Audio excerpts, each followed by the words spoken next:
Pitch വളരെ നന്നായാൽ ഏകദിന മത്സരം ഭംഗിയാവും. പിറ്റേ ദിവസം അവിടെ ഒന്നും ചെയ്യാനും പറ്റില്ല. അതുപോലൊരു തോന്നലാണ് എനിക്ക് ചിദംബരത്തിൻ്റെ ബജറ്റ് കണ്ടപ്പോൾ മനസ്സിലായത്. ഈ ഒരു വർഷത്തേക്ക് വേണ്ടിയുള്ള കുറേ കാര്യങ്ങൾ.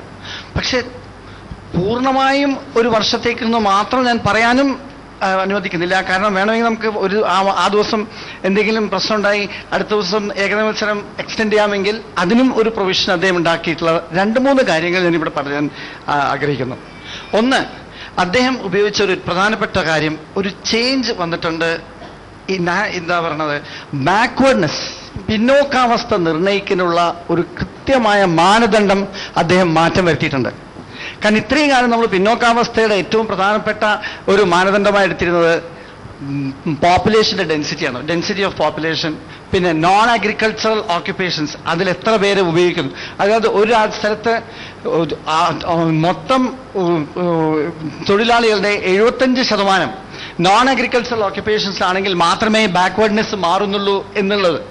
ഇതിൽ നിന്ന് മാറ്റി ഇൻകം, HDI വേരിയബിൾസ്, മാത്രമല്ല ഒരു പ്രധാനപ്പെട്ട ഇൻസിഡൻറ്റ് ഞാൻ ശരിക്കും കാണുന്നത് ലിറ്ററസി, ഇങ്ങനത്തെ ആസ്പെക്ട്സ് കൊണ്ടുവന്നിട്ടുണ്ട് എന്നുള്ളത് വളരെ ഒരു സ്വാഗതാർഹമാണ്. അത് ശരിക്കും ഒരു പോളിസി മാറ്റർ തന്നെയാണ്. നമുക്ക് പോളിസി മാറ്റർ അല്ല എന്ന് ഒരിക്കലും പറയാൻ പറ്റില്ല. പിന്നെ ഇൻഫ്രാസ്ട്രക്ചർ ഡെവലപ്മെന്റിലും അദ്ദേഹം ശരിക്കൊരു ഇനീഷ്യേറ്റീവ് ചെയ്തിട്ടുണ്ട്. ഏറ്റവും അവസാനം പറയാനുള്ളത്, കാരണം സമയപരിധി എനിക്കറിയാം, GSTയിൽ ഒരു തുടക്കം. ഇത്രയും കാലം നമ്മൾ GST എന്ന് പറയല്ലാതെ GST അദ്ദേഹം ഒരു തുടക്കം കുറിച്ചിട്ടുണ്ട്. 9,000 കോടി രൂപ സ്റ്റേറ്റ്സിന് വരുന്ന കോമ്പൻസേഷൻ എന്തെങ്കിലും ഉണ്ടെങ്കിൽ അതിനൊരു പ്രൊവിഷൻ ഇപ്പൊ തുടങ്ങിയിരിക്കുന്നു. അപ്പോൾ പോളിസി മാറ്റേഴ്സ് ഒന്നുമില്ല എന്ന് ഞാൻ പറയില്ല. പക്ഷെ എന്നാൽ ഞാൻ പറഞ്ഞ പോലെ ഒരു 1 ഡേ മാച്ചിനുള്ള പിച്ച് അദ്ദേഹം നന്നായിട്ട് പ്രിപ്പയർ ചെയ്തിട്ടുണ്ട്. എന്നാൽ ഒരു ചെറിയൊരു പ്രൊവിഷൻ, വീണ്ടും ഒരു എക്സ്റ്റൻഷൻ അടുത്ത ദിവസത്തേക്കുള്ളത്. കാരണം ഒരു വർഷത്തേക്ക് അദ്ദേഹം ശരിക്കും നോക്കിയിരിക്കുന്നത് 2014 തെരഞ്ഞെടുപ്പാണ്. അതുകൊണ്ടാണല്ലോ ഫുഡ് സബ്സിഡിയൊക്കെ വളരെ എക്സ്റ്റെൻഡ് ചെയ്തിരിക്കുന്നു. ഡയറക്റ്റ് ക്യാഷ് സബ്സിഡി വെറും 20 ജില്ലയിൽ മാത്രം തുടങ്ങി വെച്ചിരിക്കുന്ന ഇത് രാജ്യത്തെ 623 ജില്ലകളിലേക്ക് വിപുലീകരിക്കുക എന്നുള്ളത് ഒരു വലിയ പ്രശ്നം തന്നെയാണ്. പക്ഷെ അതൊരു തുടക്കം ആയിരിക്കുന്നു. ഇതൊക്കെ തീർച്ചയായിട്ടും ഒരു പോപ്പുലിസ്റ്റ് മെഷേഴ്സ് ആയിട്ട് ഞാൻ കാണുന്നു. റാഫി മേത്തർ, സംരംഭകർക്ക് എന്താണ് ഈ ബജറ്റ് നൽകുന്നത്?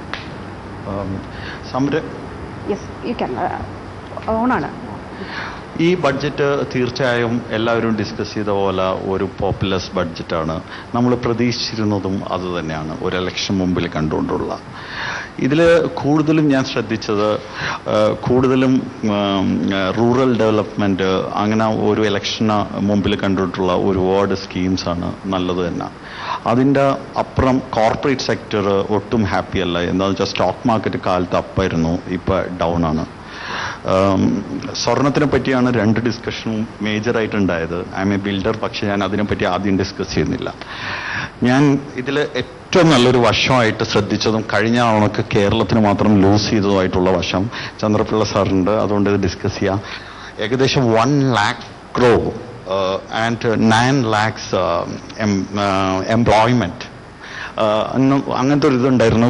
കഴിഞ്ഞ എമർജിംഗ് കേരളയിൽ പ്രൈം മിനിസ്റ്റർ ഇതിനെപ്പറ്റി സംസാരിച്ചിരുന്നു. എല്ലാ സ്റ്റേറ്റ്സും മാൻ പവർ ട്രെയിനിങ്ങിന് 3 കോടി രൂപകൾ സ്പെൻഡ് ചെയ്തു. പക്ഷേ കേരളത്തിനെ സംബന്ധിച്ചിടത്തോളം ഏറ്റവും കൂടുതൽ മാൻ പവർ ഗൾഫിലോട്ടൊക്കെ, that means I am not talking about the higher like MBA or engineering. 10th തോറ്റ കുട്ടികൾ, അല്ലെങ്കിൽ 11th standard, 12th standard, 8th standard, വലിയ വിദ്യാഭ്യാസമില്ലാത്ത അവരെ ട്രെയിൻ ചെയ്ത് ലിഫ്റ്റ് ടെക്നോളജി, അതല്ലെങ്കിൽ സാധാരണ ജോലികൾ വെച്ചു. ആ ഇൻകമാണ് ഇന്ന് കേരളത്തിലോട്ട് വന്നുകൊണ്ടിരിക്കുന്ന. വെദർ ഇതിപ്പോൾ അറ്റ്ലസ് ജ്വല്ലറി ആയാലും ജോയ ലൂക്കാസ് ആയാലും അവിടെ വർക്ക് ചെയ്യുന്നതും, ഗൾഫിലെ എല്ലാ നിരവധി മേഖലകൾ വർക്ക് ചെയ്യുന്നതും ഇങ്ങോട്ട്. അപ്പം ഈ ഒരു ഇത് കേരളത്തിനെ സംബന്ധിച്ചിടത്തോളം എല്ലാ രാഷ്ട്രീയ പാർട്ടികൾക്കും ഇൻസ്റ്റിറ്റ്യൂഷനും എല്ലാ വിധത്തിലുള്ള സംഘടനകൾക്കും ഉപയോഗിക്കാവുന്നതാണ്. ഇതൊരു പോസിറ്റീവ് സ്റ്റെപ്പായിട്ട് തന്നെ എടുക്കണം. രണ്ടാമത്തെ കാര്യം ഞാൻ പറയുന്നത് ഹൗസിംഗ് ആണ്. ഹൗസിംഗ് LIG സെക്ടറിന് ഗവൺമെന്റ് വളരെയധികം ഇമ്പോർട്ടൻസ് കൊടുത്തിട്ടുണ്ട്. എന്താണെന്ന് വെച്ചിട്ടുണ്ടെങ്കിൽ ടാക്സ് റിബേറ്റ്സ് കൊടുത്തിട്ടുണ്ട്. ഹൈ ഇൻകം ഗ്രൂപ്പ്സിനും കേരളത്തിൽ ദാറ്റ് മീൻസ് അബൌട്ട് 1 crore. അത് കേരളത്തിനെ സംബന്ധിച്ചിടത്തോളം നമ്മൾ എന്ത് പറഞ്ഞാലും രണ്ടും എന്താണെന്ന് വെച്ചിട്ടുണ്ടെങ്കിൽ ഗൾഫിലുള്ളവർക്കൊക്കെ കാര്യങ്ങളിലൊക്കെ ഇൻവെസ്റ്റ് ചെയ്യുന്നതിന് ടാക്സ് ഡിഡക്ഷൻ കാണുന്നുണ്ട്. പക്ഷെ മിഡിൽ ക്ലാസ് സെക്ടറിന് ഈ ബഡ്ജറ്റ് കംപ്ലീറ്റ്ലി അവോയ്ഡ് ചെയ്തിരുന്നു. കംപ്ലീറ്റ്ലി അവരെ സംബന്ധിച്ചിടത്തോളം ദാറ്റ് ഇഗ്നോർഡ് ദാറ്റ്. ആൻഡ് പിന്നെ ഒരു കാര്യം ഞാൻ ശ്രദ്ധിച്ചത് എന്താണെന്ന് വെച്ചാൽ 1000 crores വുമൻസ് ബാങ്കിങ് ആക്ച്വലി എല്ലാവരും കൈയടിക്കുന്നുണ്ട് ഇപ്പോൾ പാർലമെന്റിലിരുന്നു. പക്ഷെ അവർക്ക് എന്താ ബെനിഫിറ്റ് എന്നൊന്നും ആ ബഡ്ജറ്റിൽ കാര്യമായിട്ട് അവിടെ പറഞ്ഞിട്ടില്ല. അതുകൂടാണ്ട് തന്നെ ഇവിടുത്തെ ബാങ്ക്സ് ഒരുപാട് സ്കീംസ് മൈക്രോ എക്കണോമിക് ഫിനാൻസ് ഒക്കെ കൊടുക്കുന്നുണ്ട്. അത് വരാനിരിക്കുന്നതാണ്. അതുകൂടാണ്ട് ഈ ബഡ്ജറ്റ് കുറച്ചും കൂടി ഇൻഫ്രാസ്ട്രക്ചർ എന്ന് പറഞ്ഞാൽ corridors Delhi to Bombay, Bombay to Bangalore, ഒരു കൺട്രിയുടെ വെർട്ടിക്കലായിട്ട് എടുത്താൽ അല്ലെങ്കിൽ ഹൊറിസോണ്ടലായിട്ട് എടുത്തു കഴിഞ്ഞിട്ടുണ്ടെങ്കിൽ എനിക്ക് മനസ്സിലാവുന്നില്ല. ഇൻഫ്രാസ്ട്രക്ചർ ഡെവലപ്പ് ചെയ്തു അത് ഡൽഹിയിൽ നിന്ന് ഇങ്ങനെ ബോംബെയിലെത്തി, ബോംബെ ടു ബാംഗ്ലൂർ അവിടെ വെച്ച് നിന്നു. അത് കേരളത്തിനെ സംബന്ധിച്ചിടത്തോളം ഇൻഫ്രാസ്ട്രക്ചറിൽ ഒരു ബെനിഫിറ്റും ഇല്ല. കൊച്ചിൻ മെട്രോക്ക് 130 കോടി അനുവദിച്ചാലും 100 കോടി കൊണ്ട് അവിടെ ഒരു പാലവും പണിയാൻ പറ്റില്ല. അത്ര ചെറിയൊരു എമൗണ്ട് ആണ്. കഴിഞ്ഞ തവണ അത് വകവരുത്തിയെന്നു. ചന്ദ്രപിള്ള സാർ കുറച്ചും കൂടി അതിനെപ്പറ്റി പറയുമെന്ന് എനിക്ക് ഇതുണ്ട്. അതുകൊണ്ട് ഞാൻ നിർത്തുന്നു. ശ്രീ ചന്ദ്രപിള്ള, എക്സ്പെൻഡിച്ചറിൽ ഒരു വലിയ ജമ്പ് കാണുന്നുണ്ട്. പക്ഷേ ഇതിനുള്ള പണം എവിടുന്ന് കണ്ടെത്തും? സാമൂഹ്യക്ഷേമ പദ്ധതികൾക്ക് ഈ ബജറ്റ് ഊന്നൽ നൽകുന്നു എന്ന തോന്നൽ ഉണ്ടാക്കുന്നുണ്ട് ഒരു പ്രാഥമിക വിലയിരുത്തലിൽ. ഇന്ത്യയിലെ ഇപ്പോഴത്തെ ഏറ്റവും സാമൂഹ്യക്ഷേമ സ്വഭാവമുള്ള പ്രധാനപ്പെട്ട ഫ്ലാഗ്ഷിപ്പ് പ്രോഗ്രാം എന്ന് പറയുന്നത് തൊഴിലുറപ്പ് പദ്ധതിയാണ്. ഈ ബഡ്ജറ്റിൽ അനുവദിച്ചിട്ടുള്ള തുക 33,000 കോടിയാണ്. അത് കഴിഞ്ഞ വർഷത്തെ തുക തന്നെയാണ്. 34 വെച്ചിട്ട് 1000 കോടിയിലേക്ക് കുറയ്ക്കുക ചെയ്തത്. അതിൽ ഇൻഫ്ലേഷൻ കണക്കിലെടുത്താൽ ആ അലൊക്കേഷൻ പോലും താഴെയാണ്. അപ്പോൾ യഥാർത്ഥത്തിൽ ഈ ബഡ്ജറ്റിൻ്റെ പൊതുവായ ചില കാര്യങ്ങൾ ഞാൻ പറയാം ആദ്യം. ഒന്ന്, വരുമാനത്തിൻ്റെ സമാഹരണത്തിൽ ഈ ബഡ്ജറ്റിൽ കാണിക്കാൻ കഴിയുമായിരുന്ന ഒരു ശരിയായ സമീപനം എടുത്തിട്ടില്ല എന്നാണ് എൻ്റെ അഭിപ്രായം. എന്തുകൊണ്ടെന്നാൽ ചിദംബരം അദ്ദേഹത്തിൻ്റെ പ്രസംഗത്തിൽ പറഞ്ഞു ടാക്സ് GDP റേഷ്യോ വളരെ താഴെയാണ് നമ്മളുടേത് പറഞ്ഞു. എന്താ മാറ്റം വരുത്തിയിട്ടുള്ളത്? ഒരു മാറ്റവുമില്ല. അങ്ങനെ വരുത്താത്തതിൻ്റെ ഫിലോസഫി എന്താണ്? ഫിലോസഫി ടാക്സേഷൻ എന്ന് പറയുന്നത് നിക്ഷേപങ്ങൾക്ക് നിരുത്സാഹപ്പെടുത്തലാകും എന്നൊരു ധാരണ ഈ ഗവൺമെന്റിനെ നയിക്കുന്നു. എന്ന് പറഞ്ഞാൽ ടാക്സേഷൻ അൾട്ടിമേറ്റ്ലി ഒരു ഡിസ്ഇൻസെന്റീവാണ് ഇൻവെസ്റ്റ്മെന്റിന് എന്നുള്ള ധാരണ ഗവൺമെന്റ് നയിക്കുന്നു. അതിന് ഉപോത്ബലകമായ സമീപകാല അനുഭവം ഈ ജനറൽ ആന്റി അവോയ്ഡൻസ് റൂൾസ് വന്നപ്പോൾ ഗവൺമെന്റ് എടുത്തുള്ള അപ്രോച്ച് അത് തന്നെയാണ്. അത് ഇപ്പോൾ അസിം പ്രേംജിയുടെ പേരിലൂടെ പരാമർശിച്ചിരുന്നു ചിദംബരം. യഥാർത്ഥത്തിൽ നോക്കൂ, 1 കോടിക്ക് മുകളിലുള്ള ആളുകൾക്ക് 10% സർചാർജ് ഇൻട്രൊഡ്യൂസ് ചെയ്തിട്ടുണ്ട്. അതൊരു വെൽക്കം ചെയ്യേണ്ട മെഷറാണ്. പക്ഷേ എത്ര യാഥാസ്ഥികമാണ് ആ സമീപനം? അസിം പ്രേംജി പറഞ്ഞത് എൻ്റെ 30-40 ആക്കുന്നതിൽ പോലും എനിക്ക് പരാതിയില്ല എന്നാണ്. പക്ഷേ അതിലേക്ക് പോകുന്നില്ലല്ലോ. അപ്പോൾ ടാക്സേഷൻ്റെ സർവേ റിപ്പോർട്ട് പറഞ്ഞത് ടാക്സ് ബേസ് വൈഡൻ ചെയ്യണം എന്നാണ്. ആ വൈഡനിങ്ങിൽ വളരെ അറച്ചറച്ചുള്ള ഒരു ചെറിയ നീക്കം നടത്തിയതല്ലാതെ വേറൊന്നും വന്നിട്ടില്ല. മറ്റൊരു കാര്യം, ഇതിപ്പോൾ തെരഞ്ഞെടുപ്പ് കണ്ടുകൊണ്ടുള്ള ബഡ്ജറ്റാണ് നമ്മൾ പൊതുവിൽ പറയുമ്പോഴും എൻ്റെ ചോദ്യം, ജനങ്ങൾക്ക് എന്ത് കിട്ടി ഈ ബഡ്ജറ്റിൽ അങ്ങനെയാണെങ്കിൽ? അപ്പോൾ ജനങ്ങൾക്ക് കിട്ടാൻ അവരാഗ്രഹിച്ചിരുന്നത് എന്താണ്? അവർ കണക്കാക്കിയിരുന്ന വില കുറയുന്ന എന്തെങ്കിലും പണി ചെയ്യുമെന്നാണ്. എന്തെങ്കിലും ചെയ്തിട്ടുണ്ടോ? ആകെ അഡ്രസ് ചെയ്യുന്ന എന്താണ്? ഇൻഫ്ലേഷനെ സംബന്ധിച്ച് ഒരു വാചകമേ ഇതിലുള്ളൂ. ഇൻഫ്ലേഷൻ വളരെ അമ്പരപ്പുണ്ടാക്കുന്നതാണ്, ഗവൺമെന്റിന് ആശങ്കയുണ്ട്, സപ്ലൈ സൈഡൊന്ന് ഞങ്ങൾ ഓഗ്മെന്റ് ചെയ്യുന്ന പറഞ്ഞിട്ടുള്ളത്. ഗവൺമെന്റിന് ആശങ്ക ഉണ്ടായതുകൊണ്ട് ജനങ്ങൾക്കൊരു പ്രയോജനം. ഇപ്പൊ 2 ടൺ ആശങ്ക ഗവൺമെന്റ് ഉണ്ടെന്ന് വയ്ക്കൂ, ജനങ്ങൾക്ക് എന്താ പ്രയോജനം? അപ്പൊ ആശങ്കയല്ല ക്വസ്റ്റ്യൻ, എന്താണ് കോൺക്രീറ്റ് മെഷർ? അവിടെ സപ്ലൈ സൈഡ് ശരിയാക്കുക എന്നുള്ളത് മാത്രമല്ലല്ലോ, ഒരുപാട് കാര്യങ്ങൾ ചെയ്യാൻ. ആ സൈഡ് സൈലന്റ് ആണെന്ന് ഞാൻ പറയുന്നു. സൈലന്റ് എന്ന് പറയുമ്പോൾ സബ്സിഡിയെ സംബന്ധിച്ച് ഗവൺമെന്റ് പൊസിഷൻ എന്താ? അത് ഔട്ട് ഓഫ് ബഡ്ജറ്റ് ആകുകയാണ്. ബഡ്ജറ്റിന് മുമ്പ് തന്നെ ഏറ്റവും വലിയൊരു ഫ്യൂവലിംഗ് പ്രൈസസിനെല്ലാം ഉണ്ടാക്കുന്ന പെട്രോളിയം സെക്ടറിൽ ഗവൺമെന്റ് എടുത്ത നടപടി അവരതിൽ നിന്ന് ഒഴിയാണ് ചെയ്തിട്ടുള്ളത്. ഓയിൽ മാർക്കറ്റിംഗ് കമ്പനികൾ കൈമാറിയിരിക്കുക തന്നെയല്ല, അവരോട് എല്ലാ മാസവും ചിട്ടിക്ക് പണം അടയ്ക്കുന്നത് പോലെ കൂട്ടിക്കൊള്ളാൻ നിർബന്ധിക്കുകയും ചെയ്തിരിക്കുകയാണ്. ഈ ഒരു സ്ഥിതി നിലനിൽക്കുമ്പോൾ പണപ്പെരുപ്പത്തിന്റെ തുടർച്ചയാണ്, വിലക്കയറ്റത്തിൽ ആശ്വാസം ഉണ്ടാകാൻ പോകുന്നില്ല.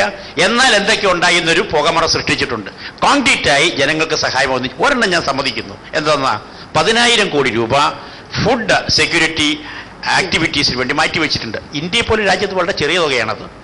അതിന്റെ പ്രാക്ടിക്കൽ പ്രോഗ്രാമാറ്റിക് അണ്ടർസ്റ്റാൻഡിംഗ് കൂടി വരുമ്പോഴേ നമുക്ക് അതിന് ചെയ്യാമെന്ന് കമന്റ് ചെയ്യാൻ പറ്റൂ. അത് ചെയ്തിട്ടുണ്ട്. പക്ഷെ അതൊഴിച്ചാലോ? അതൊഴിച്ചുള്ളതെല്ലാം സ്പൈറലിങ്ങിന് പറ്റുന്ന വിധത്തിൽ കടന്നിരിക്കുക. അപ്പം ആ സ്ഥിതിയിൽ ഈ ബഡ്ജറ്റ് യഥാർത്ഥത്തിൽ ഇന്ത്യയിലെ സാധാരണ ജനങ്ങൾക്ക് ഇടത്തരക്കാർ തൊട്ട് താഴോട്ടുള്ളവരെ അവഗണിച്ചിരിക്കുന്നതാണ് എൻ്റെ പോയിന്റ്. ഇടത്തരക്കാർക്ക് വേണമെങ്കിൽ ഒരു ഇൻസെന്റീവ് കൊടുക്കാമായിരുന്നു. ഇൻഫ്ലേഷന്റെ ആനുകൂല്യങ്ങൾ അവർക്ക് കൊടുക്കേണ്ടതായിരുന്നു. ഈ ടാക്സേഷന്റെ ലിമിറ്റ് ഒന്ന് ഉയർത്താം. ഒരു 10% 12% മിനിമം അവർക്ക് എലിജിബിൾ ആണ്. എന്താണെന്ന് വെച്ചാൽ ഇൻഫ്ലേഷൻ അങ്ങനെ കിടക്കുന്നതുകൊണ്ട്. ഇൻഫ്ലേഷൻ നമ്മൾ എടുക്കുമ്പോൾ നമ്മൾ റീറ്റെയിൽ എടുക്കുന്നില്ല. ഇൻഫ്ലേഷന്റെ റേറ്റ് എപ്പോൾ എടുക്കുന്നത് ഹോൾസെയിലാണ്. ഹോൾസെയിൽ എടുത്തിട്ട് എന്ത് കാര്യം? കടയിൽ പോകുന്ന ആളെ സംബന്ധിച്ചിടത്തോളം മൊത്ത വില സൂചിക നോക്കിയിട്ട് എന്താ കാര്യം? അവിടെ പറയുന്നത് ഇപ്പോൾ ഈ അടുത്ത കാലത്തൊന്നും സിനിമയിൽ പറയുന്നത് നത്തോലി അത്ര ചെറിയ മീനല്ലാന്ന് ശരിയാണ്. പക്ഷെ 160 രൂപ കൊടുക്കണം, 160 രൂപ കൊടുക്കണം. പിന്നെ ഈ സർവേ റിപ്പോർട്ടിൽ പറയുന്ന ഒരു കാര്യം ഗവൺമെന്റ് അവഗണിച്ച് ബഡ്ജറ്റ് അവഗണിച്ചിട്ടുണ്ട്. ഏതാണത്?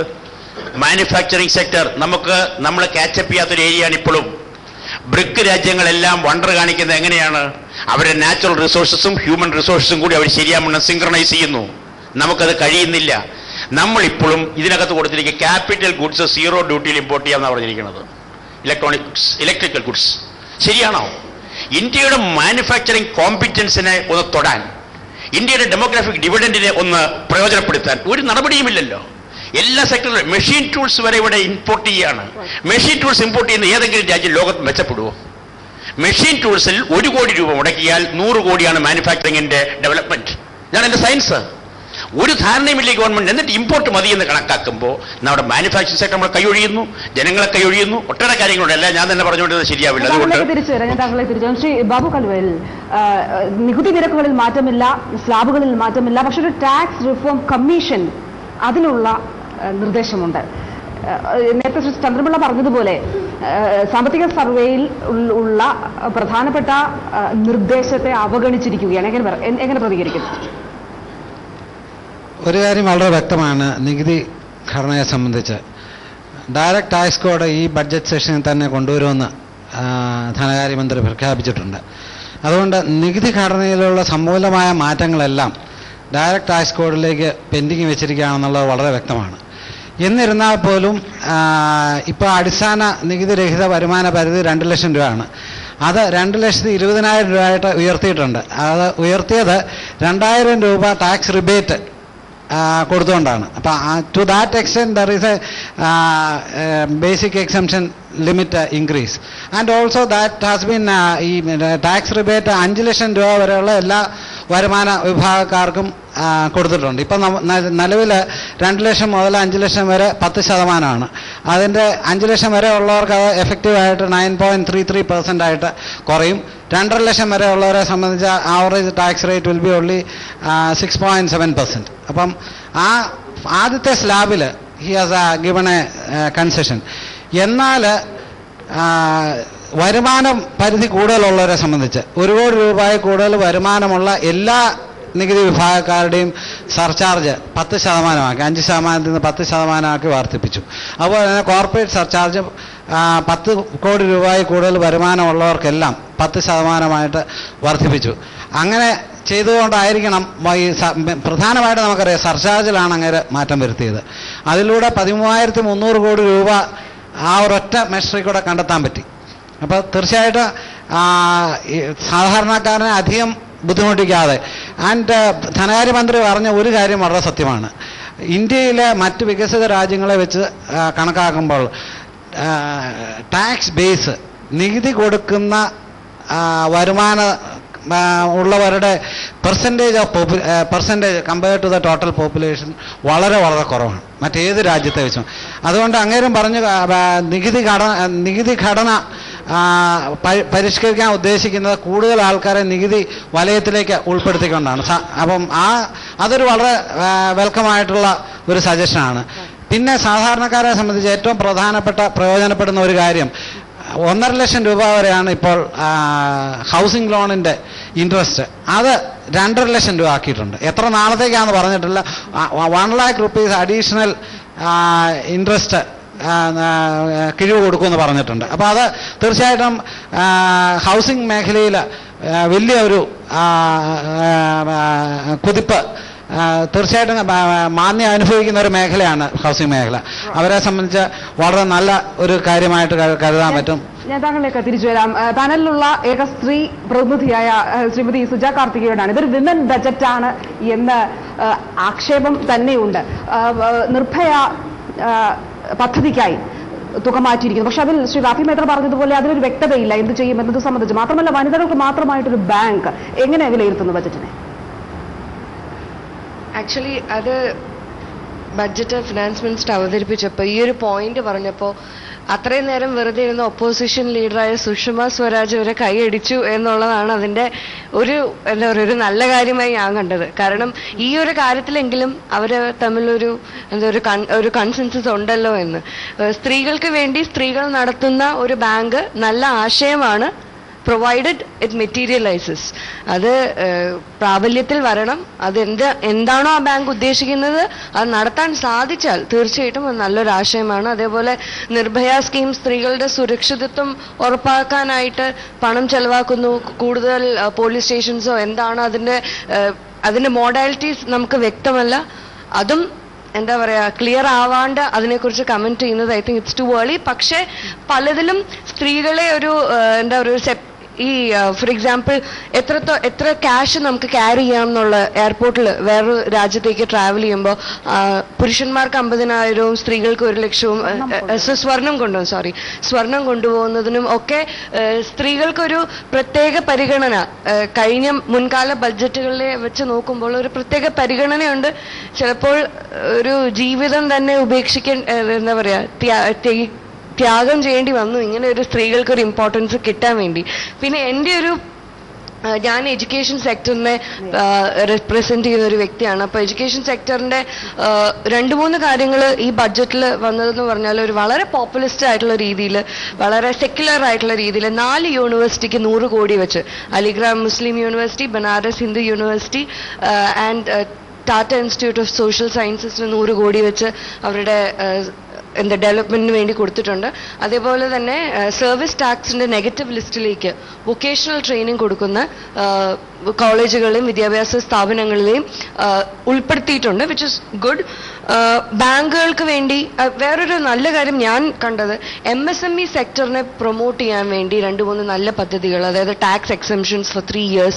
നമ്മളുടെ ഒരു മാനുഫാക്ചറിങ് സെക്ടറിന്റെ ഒരു വലിയ വിഭാഗം MSME സെക്ടറാണ്. ആ സെക്ടറിനെ ചെറുതായിട്ടെങ്കിലും ഒരു ടാക്സ് ഓഫ്സ് നൽകി എൻകറേജ് ചെയ്തിട്ടുണ്ട്. അങ്ങനെ 2-3 നല്ല കാര്യങ്ങൾ തോന്നി. പക്ഷെ ഇതിന്റെയൊക്കെ പ്രാക്ടിക്കൽ കണ്ടറിയണം. പ്രൊഫസർ ആന്റണി, നേരത്തെ ഡോക്ടർ MC ജോർജിനോട് ഞാൻ കാർഷിക രംഗത്തെ പ്രതീക്ഷകളെ കുറിച്ച് ചോദിച്ചപ്പോൾ അദ്ദേഹം പറഞ്ഞത് പ്രതീക്ഷയുമില്ല, ആശങ്കയുമില്ല, ഒന്നുമില്ല എന്നുള്ളതാണ്. പക്ഷെ ബജറ്റ് പ്രഖ്യാപനത്തിന് ശേഷം എങ്ങനെ തോന്നുന്നു താങ്കൾക്ക്? പറയാം, കേൾക്കുന്നതാണ്, പറയാം. ബഡ്ജറ്റിന്റെ വിശദാംശങ്ങൾ അറിഞ്ഞിടത്തോളം ഈ ബഡ്ജറ്റ് നമ്മുടെ സാധാരണ കർഷകർക്ക് അനുകൂലമായ എന്തെങ്കിലും പ്രതികരണം ഈ രാജ്യത്തുണ്ടാക്കും എന്നെനിക്ക് ഒട്ടും അഭിപ്രായമില്ല. അത് ഈ ബഡ്ജറ്റ് എന്നല്ല, ഈ രാജ്യത്തെ ബഡ്ജറ്റുകളൊന്നും ഈ നാട്ടിലെ സാധാരണക്കാരായ കർഷകരെ മുന്നിൽ കണ്ടുകൊണ്ട് അവരുടെ ജീവിതം പഠിച്ചുകൊണ്ട് ഉള്ള ബഡ്ജറ്റുകളൊന്നും ഉണ്ടായിട്ടില്ല. അത് ഇത്തവണയും അങ്ങനെ തന്നെ വന്നിരിക്കുന്നു എന്നുള്ളതാണ്. യാതൊരു വ്യത്യാസവും ഇല്ലാതെ വന്നിരിക്കുന്നു. യാതൊരു ചലനവും നമ്മുടെ കാർഷിക മേഖലയിൽ സാധാരണക്കാരുടെ ജീവിതത്തിൽ ഉണ്ടാക്കാതെ, അനുകൂലമായ ചലനങ്ങൾ ഉണ്ടാക്കാതെ ഈ ബഡ്ജറ്റ് കടന്നു പോകും എന്നുള്ള കാര്യത്തിന് സംശയമൊന്നുമില്ല. പിന്നെ ഇതിനു മുമ്പുള്ള ബഡ്ജറ്റുകളും ഇതൊക്കെ തന്നെ ചെയ്തത്. ഇന്ത്യയിലെ 70% ജനങ്ങൾ കാർഷിക മേഖലയിലാണ്.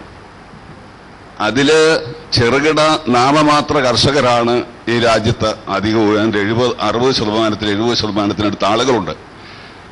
അവരുടെ ജീവിത നിലവാരത്തെപ്പറ്റി ഈ സാമ്പത്തിക വിദഗ്ധന്മാർക്കോ ഭരണാധികാരികൾക്കോ യാതൊരു ചിന്തയുമില്ല എന്നുള്ള വളരെ ദയനീയമായ ഒരു സ്ഥിതി ഈ രാജ്യത്ത് നിലനിൽക്കുകയാണ്.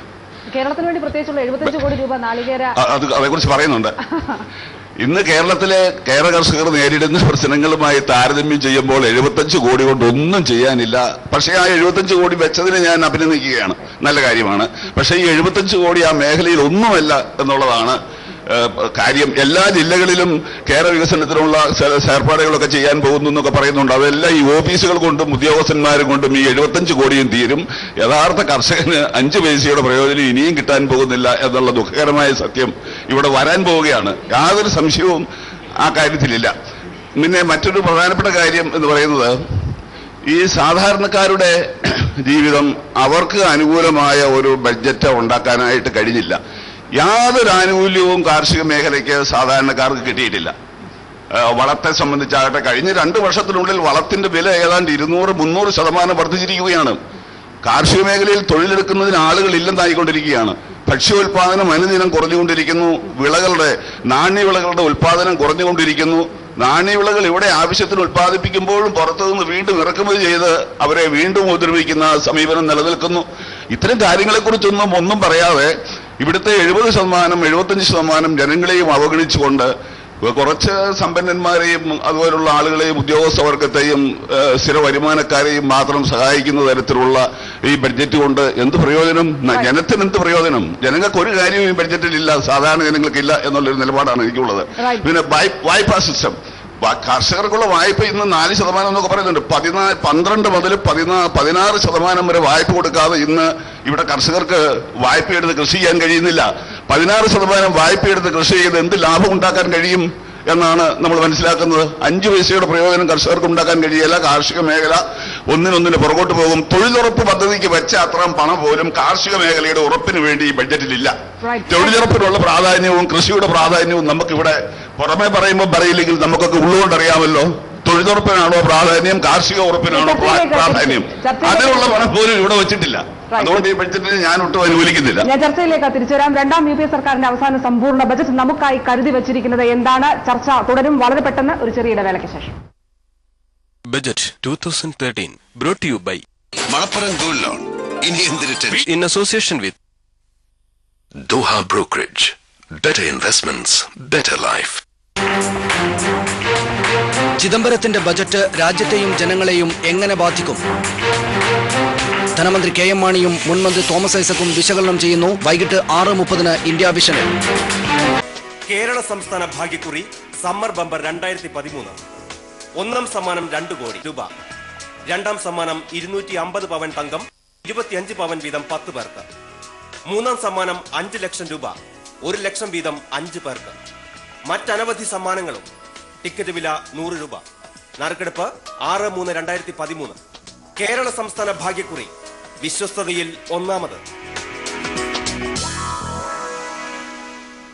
ഈസി ക്ലീൻ ബർജറിന്റെ non stick paint with cross linking polymer. കറ പറ്റിപ്പിടിക്കില്ല, എളുപ്പം പോകും. എല്ലാം പോയി, വാളെല്ലാം ക്ലീൻ ആയി. പക്ഷേ നിന്റെ കറയാകില്ല, പറ്റിപ്പിടിക്കില്ല. Only beautiful walls. മുത്തശ്ശിയുടെ ടെക്നിക്ക് ഇപ്പൊ എനിക്ക് പിടികിട്ടി. നിറപറ സാമ്പാർ, നല്ല ശുദ്ധ വെജിറ്റേറിയൻ സാമ്പാർ. കടകളിൽ കാണ ഏതെങ്കിലും ഒന്നല്ലാതെ നിറപറ സാമ്പാർ പൊടി തന്നെ ചോദിച്ചു മേടിച്ച് ഉപയോഗിച്ചു തുടങ്ങിക്കൊള്ളുക. ഹായ് ദിവ്യ, ഞാനിപ്പോ ട്രേഡിംഗില്ല. Can we talk after 3:30? Wait മാർക്കറ്റിന്റെ ട്രെൻഡ് ഒന്ന് പറയാമോ? Just hold on.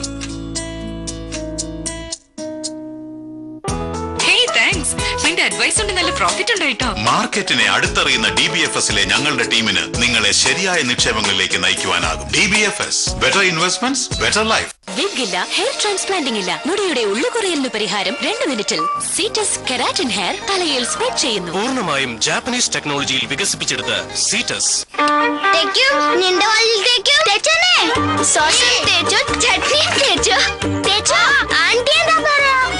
Easy clean ബർജറിന്റെ non stick paint with cross linking polymer. കറ പറ്റിപ്പിടിക്കില്ല, എളുപ്പം പോകും. എന്നാൽ നിറം പോകില്ല. എല്ലാം പോയി, വാളെല്ലാം ക്ലീൻ ആയി. പക്ഷേ നിന്റെ കറയാകില്ല, പറ്റിപ്പിടിക്കില്ല. Only beautiful walls.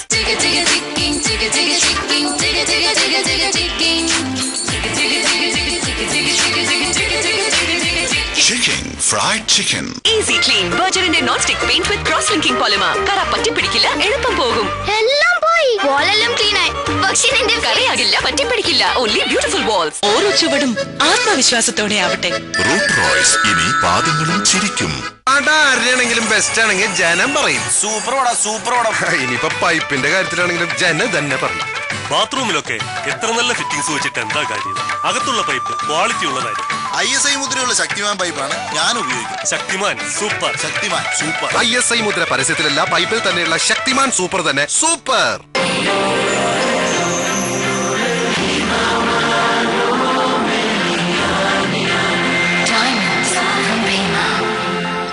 വ്യാജ ഏജന്റുമാരുടെ ആളുകളുടെയും വർത്താനം കേട്ട് ആൾക്കാർ ജോലിക്കായി ഗൾഫിലേക്ക് പുറപ്പെടും ടൂറിസ്റ്റ് വിസയില്. ഞാനും അതന്നെ ചെയ്തേ. ഞാനും ഗൾഫിലേക്ക് പോയി ടൂറിസ്റ്റ് വിസയില്. അവിടെ ചെന്നപ്പോഴാണ് മനസ്സിലായത് എംപ്ലോയ്മെന്റ് വിസയില്ലാതെ പണിയെടുക്കുന്നത് നിയമവിരുദ്ധാണെന്ന്. അവിടെ എന്നെ പിടിച്ചു. എന്തോ ഭാഗ്യം കൊണ്ട് ജയിലിൽ അടച്ചില്ല, നാട്ടിലേക്ക് തിരിച്ചു. വരണോ? ഗൾഫിൽ ജോലിക്ക് ഒരു രജിസ്റ്റേർഡ് ഏജന്റ് അടുത്ത് തന്നെ പോകണം. Emigration clearance, work visa, employment contract ഒക്കെ വേണം. കാരണം ഗൾഫിൽ നിങ്ങൾക്ക് ഒരു പ്രശ്നം ഉണ്ടാവരുത്. കൂടുതൽ വിവരങ്ങൾക്ക് പ്രവാസി ഭാരതീയ കാര്യ മന്ത്രാലയം, ഭാരത സർക്കാർ.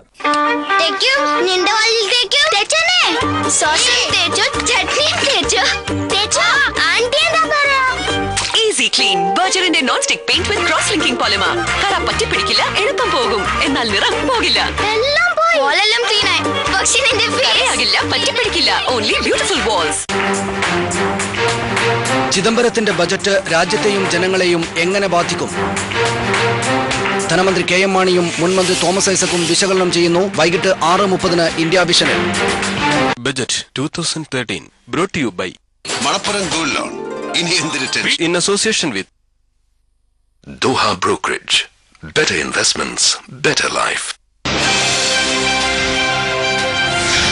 2013-2014 സാമ്പത്തിക വർഷത്തെ പൊതു ബജറ്റ് സംബന്ധിച്ച പ്രത്യേക വിശകലന പരിപാടിയിലേക്ക് സ്വാഗതം.